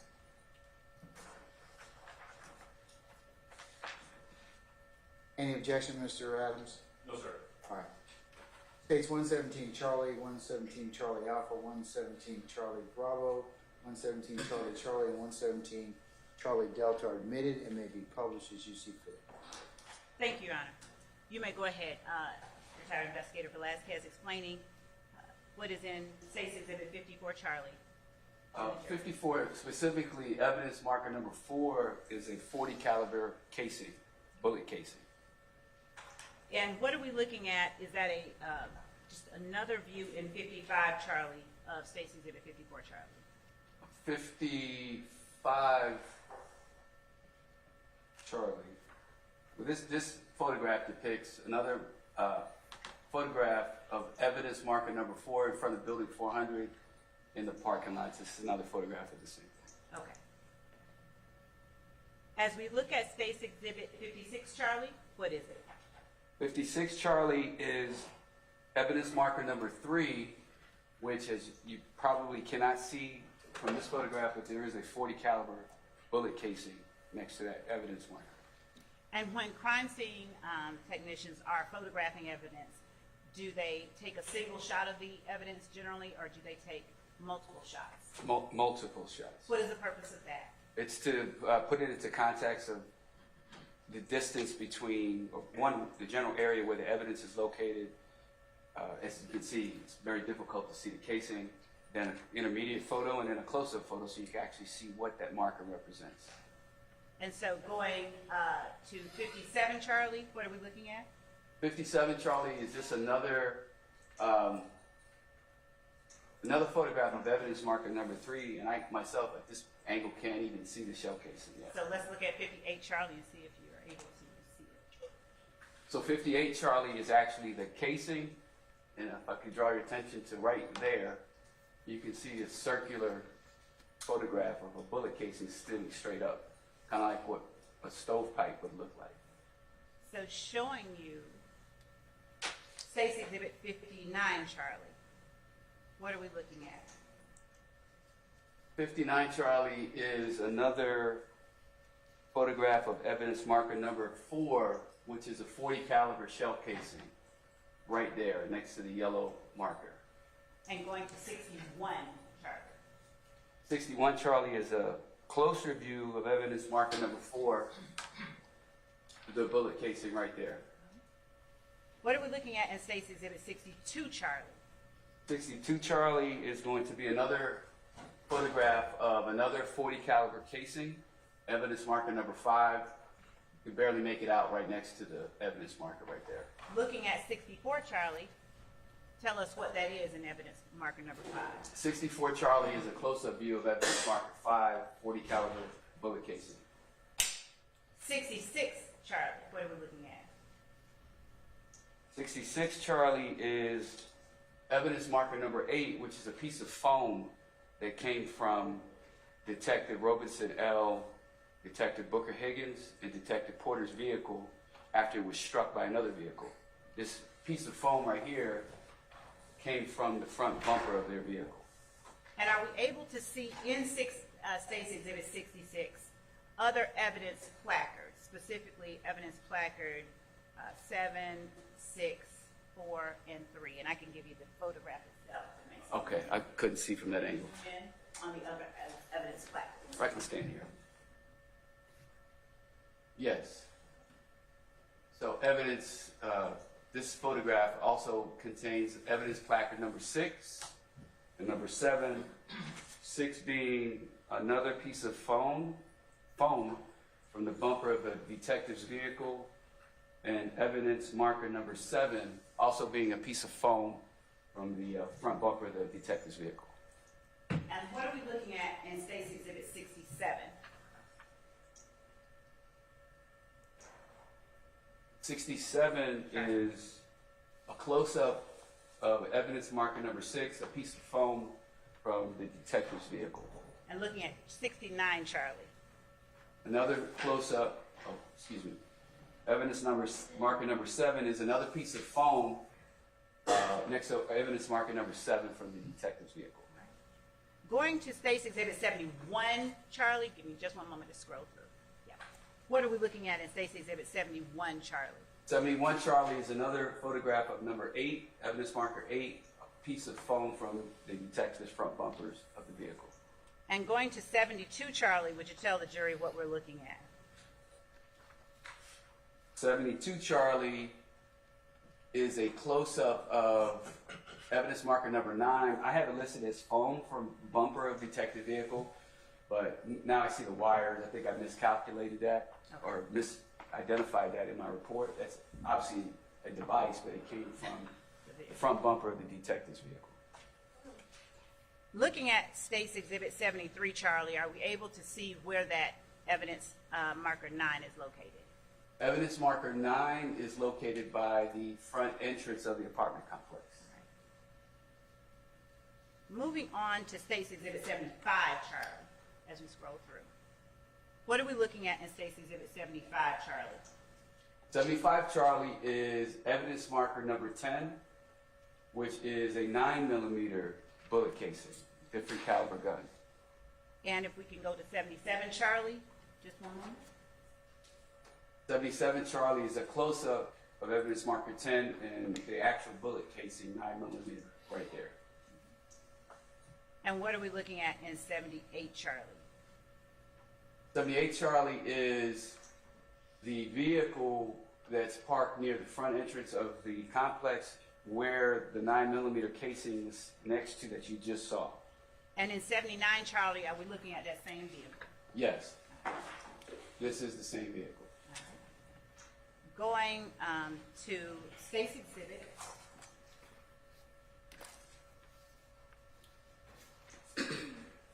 83 Charlie. I'm sorry, 85 Charlie. What are we looking at? 85 Charlie, obviously there's a vehicle in the photograph, but more importantly, building 300, which is a photograph, well, building 300. Okay. It's building 300. Was there any significance to building 300 in the area you responded to? Yes. What was that significance? Building 300 had bullet holes in an apartment window. Showing you State's Exhibit 89 Charlie. What is State's Exhibit 89 Charlie? 89 Charlie depicts the front door of apartment 306 that's located inside of building 300. And what is the significance of apartment 306? 306 is the apartment that a bullet went through the residence window. Showing you State's Exhibit 90 Charlie. What are we looking at? 90 Charlie is the inside of apartment 306 pointing towards the window of where the bullet came through. And State's Exhibit 91 Charlie, what are we looking at? 91 Charlie is a photograph of, again, the inside of the apartment where the bullet came through, more of an intermediate photo. And going to State's Exhibit 93 Charlie, what are we looking at? 93 Charlie is the same apartment 306, the actual bullet hole, or the hole that the bullet created when it went through the window.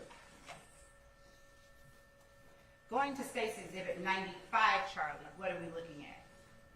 95 Charlie is apartment 306, excuse me, apartment 306, the dining room area, and next to this painting on the wall, there's a little area here which is a bullet hole in the drywall. And if we go to State's 96 Charlie, are we able to see that bullet hole a little bit more clearly? 96 Charlie depicts another, just a closer view of that bullet hole right there. And looking at 97 Charlie. 97 Charlie is another close-up of the actual bullet hole. And what is depicted in State's Exhibit 98 Charlie?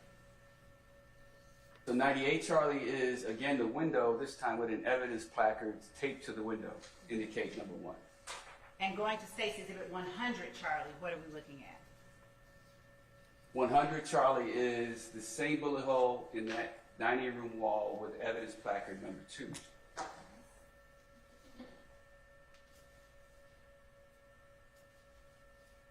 Now, we're going to put up for the jury State's Exhibit 117 Charlie.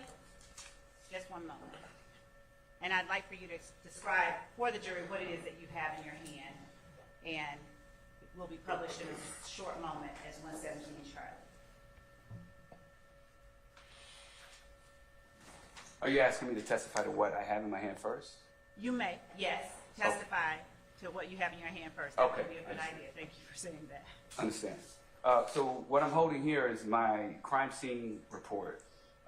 It is a report that I created, that indicates the evidence that I observed that day at the crime scene. Also, you're going to see a crime scene sketch that I actually drew, that you actually, more of a topical view, not to scale, that gives an idea of where the buildings are in relation to the parking lot.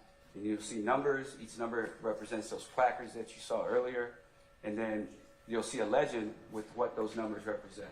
As an example, 1 may say shell casing, 2 may say home, 3 may say building. I can't recall exactly what. But these are, and this is literally my report, a piece of my report. And as we are looking at 117 Charlie, as we blow it up, would you just describe for the jury what is depicted in 117 Charlie, using the rest of your report if you need to? Sure. So starting out with this is actually the crime scene sketch. Starting out with the building numbers, obviously building 300, building 100, apartment 306. And then starting with number 1, and you can see the line goes to the arrow into building 300, is a hole in the wall of building 300. I'm sorry, hole in the window. I'm sorry, we're having a little bit of a, there we go. Please continue. 1 represents a hole in the window of building 300, apartment 306. Number 2 represents a hole in the wall. 1 is the window, 2 is the hole in the wall, apartment 306. Evidence marker number 3 on this sketch in this grassy area indicates .40 caliber shell casing. Number 4, evidence marker on a sketch, .40 caliber shell casing. Number 5, .40 caliber shell casing. Number 6 represents foam from the detective's vehicle. Number 7 represents foam from the detective's vehicle. Number 8 represents foam from the detective's vehicle. Number 9, right here, represents foam from the detective's vehicle. And number 10, which is right here, represents the 9mm shell casing. And just to go back here to give you an idea, this is Old Hateville Road, and this is the front entrance to Somerville Commons Apartments. Thank you. You may take your seat. Thank you.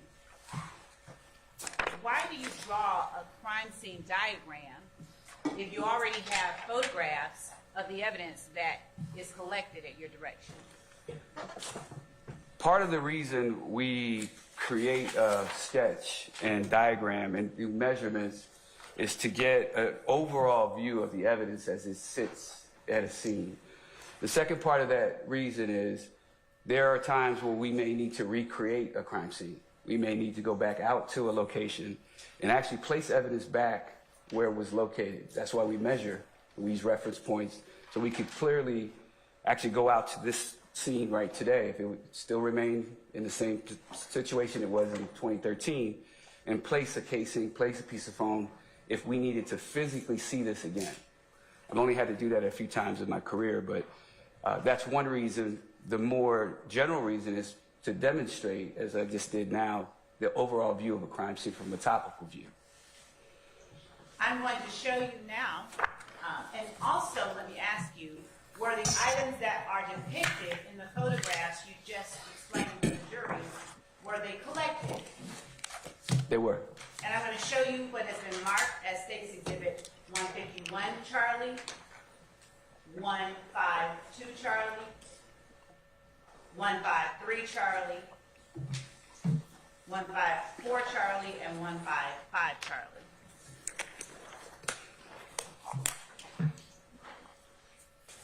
And I'll ask you to take a look at them in turn. And here are some scissors so you may open them up. And let me know if you recognize what is contained in the exhibits. One, Charlie got.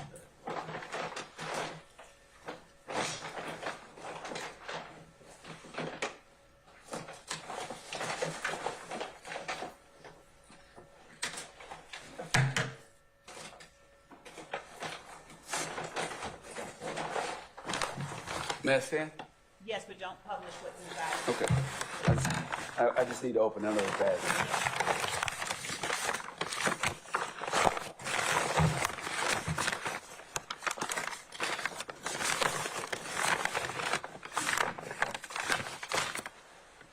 Are you asking me to describe or just No, just verify look at this? it and tell me what you recognize. I do recognize. They've been shown to the defense counsel already? The defense did have an opportunity, but before we tender them, I will let them see what is being tendered. I do recognize 154C. I'm gonna grab this out.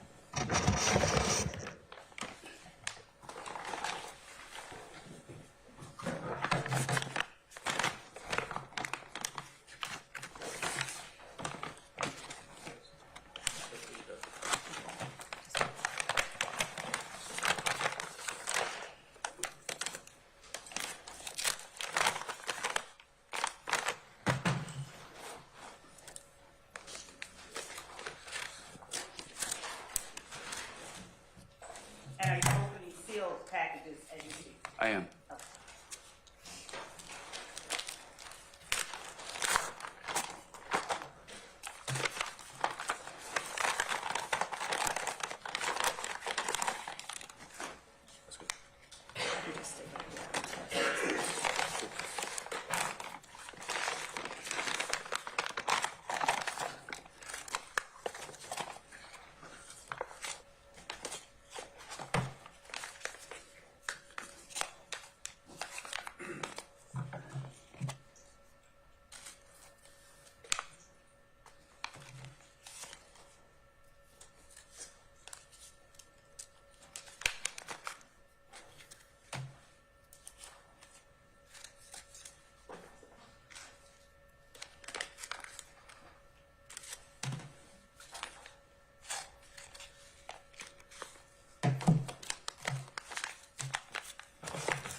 Do I need to handle anything else?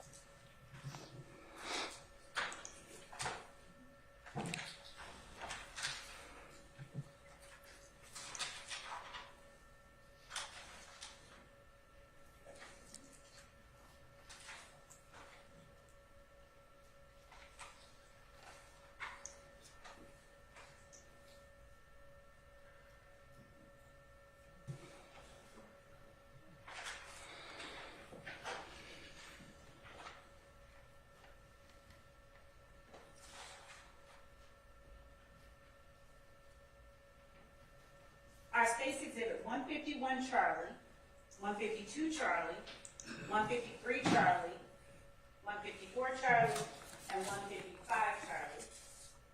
Items of evidence collected from the scene that you responded to on September 11, 2013. Was that a question? Are they the items? Yes. Yes, they are. Your Honor, the state tender states exhibit 151 Charlie, 152 Charlie, 153 Charlie, 154 Charlie, and 155 Charlie is evidence. Any objection? No, sir. All right. States 151 Charlie, 152 Charlie, 153 Charlie, 154 Charlie, and 155 Charlie are admitted to be published as you see fit. Judge, given the court's earlier directive,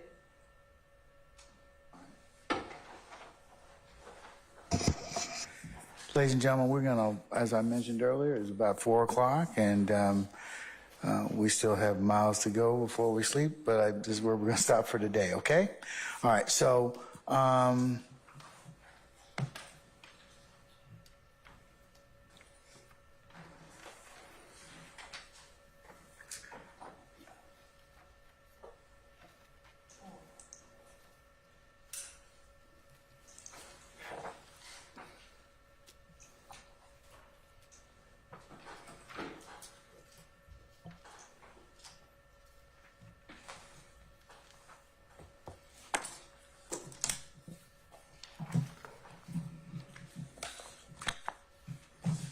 all right, so ladies and gentlemen, we are going to, like I said, recess, and you are going to appear back for Monday morning, February the 26th.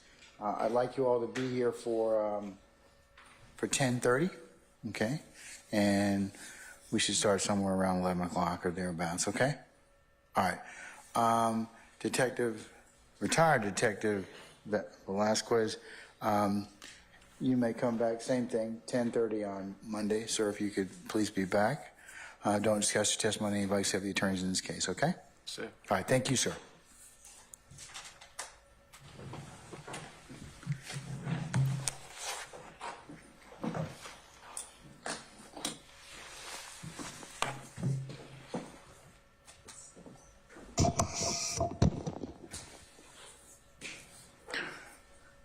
All right, ladies and gentlemen, any ministerial inquiry of me?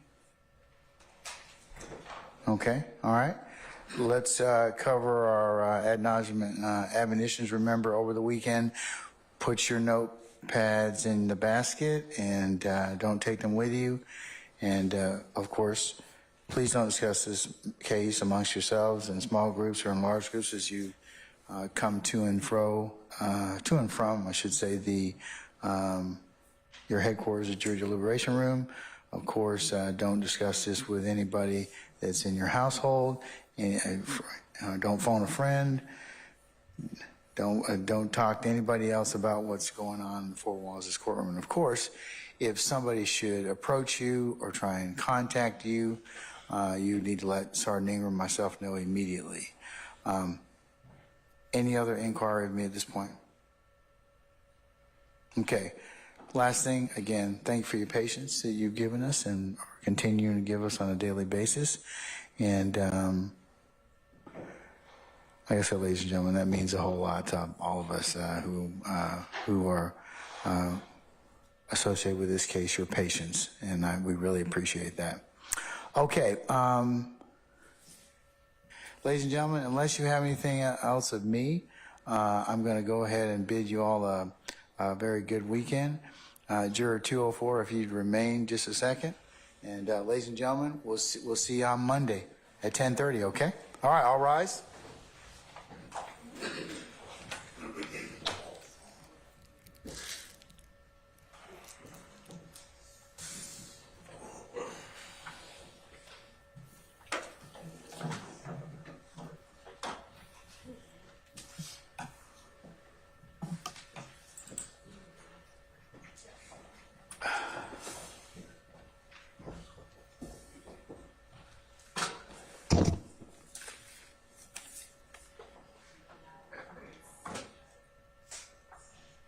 All right, ladies and gentlemen, please be seated.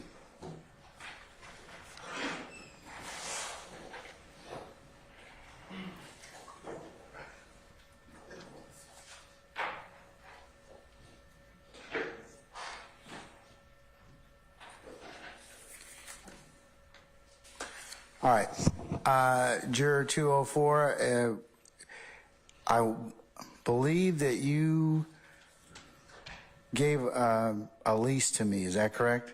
Yes, sir. All right, and I want to say that, and I've talked that over with all the parties in here, is that lease start tomorrow?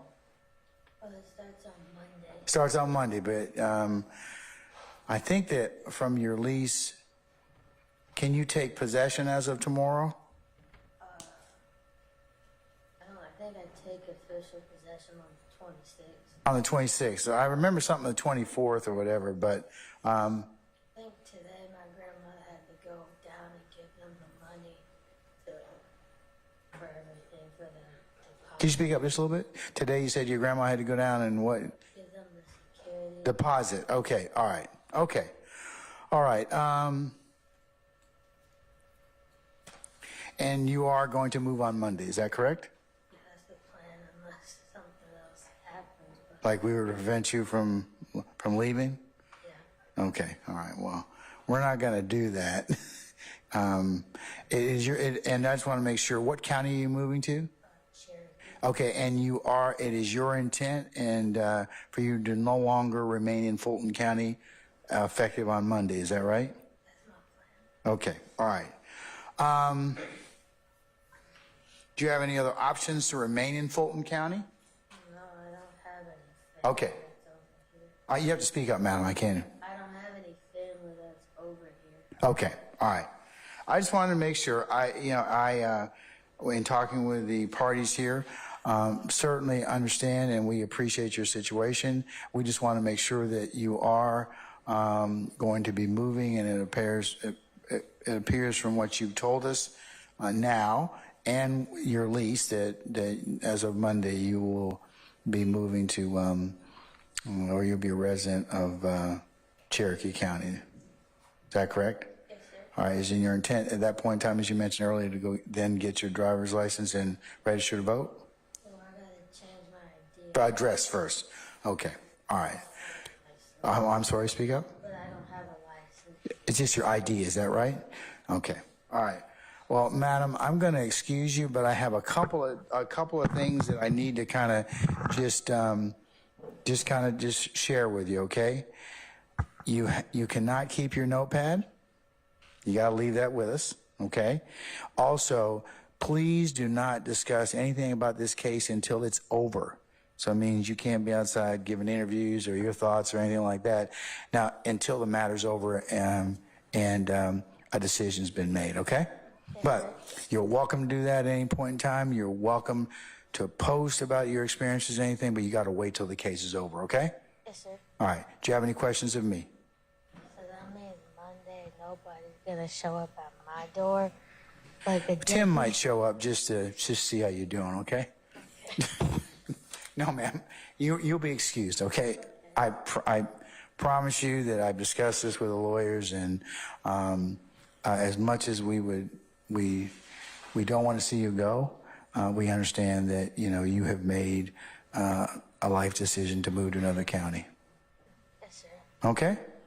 All right. Thank you very much, madam. Okay, remember, leave your notepad. Give that to Sergeant Ingram on your way out. And please, also, one other thing, don't contact any of the other jurors until this case is over and done with, okay? Okay, all right. Okay, have a nice weekend, and we will hopefully see you sometime in the future, okay? Okay, you're very welcome. All right, thank you. All rise.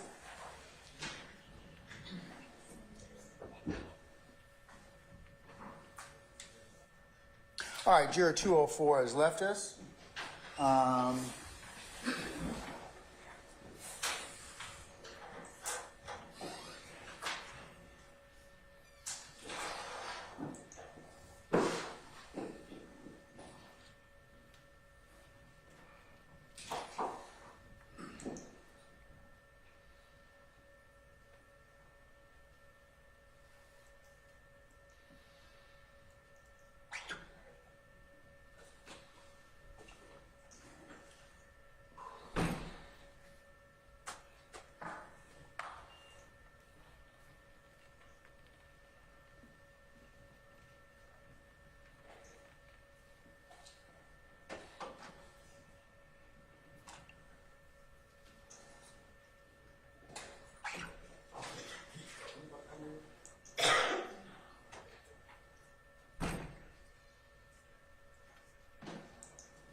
Mr. Steele, I'm in possession of some correspondence from you that indicates that you have a argument before one of our appellate bodies you put on the 25th of April, but that Thursday happens to be the 25th of April. You want to check your calendar? Of course. May I have one moment? You've got Thursday, April 28th, but looking at the calendar, April 28th would be a Sunday, so I'm assuming that it's April the 25th, but at 10 a.m.? Right.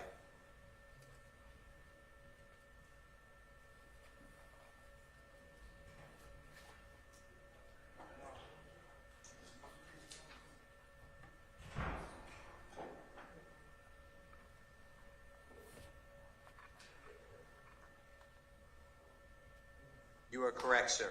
I apologize.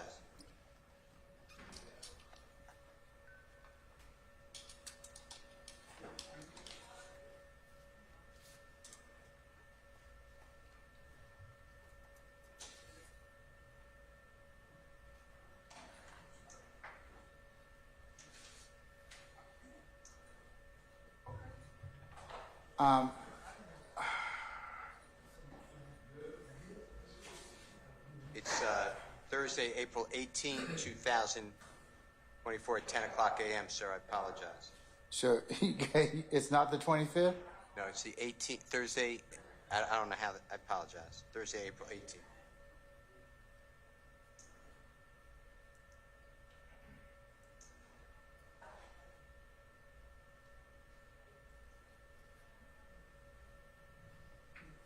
All right. I forwarded it to Ms. Weaver to be included as the next appellate exhibit. Mr. Adams and Ms. Renard, will you be here that morning? Yes. Okay, all right. Mr. Williams, you have any objection to your counsel taking up some other business for about an hour or so on that morning? Say again, Mr. Williams? Okay, all right. Mr. Steele, that's fine. I'll put it on our calendar and we'll adjust accordingly. So we're going to start. We'll have a regular trial date, but I assume that you'll probably just be gone for about a couple hours. Is that correct? I don't know the calendar note yet. Yeah, it depends on the time. So, but as long as your client is okay with that and you have co-counsel, that's fine. All right? Yes, sir. Okay. Thank you, Your Honor. You're welcome. All right. Anything else I need to take up before we recess for the weekend? Your Honor, I just want to give an update on the open records request made by counsel for Mr. Williams. We have those files. We will be securely transmitting them electronically to counsel.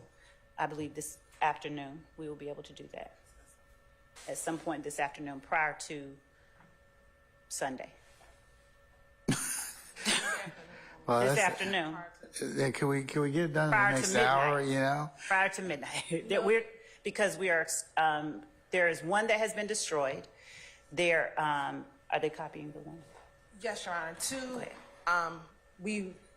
We had to go back to the archives to get 2 of them. So those are being copied as we speak. We need to go through and make sure everything is in there. So once we do that, then we'll be able to scan and email those. So I can't say within an hour, but ideally before 7 o'clock, he'll have a copy of all of both the DA's files and the clerk's files for the request that he's had. Okay. All right. Anybody else have anything else? Okay. All right. Well then, folks, I'll see you all on Monday morning, February 26th, 10:30 for 11 o'clock start time. Okay. All right. We're in recess. Thank you, Your Honor.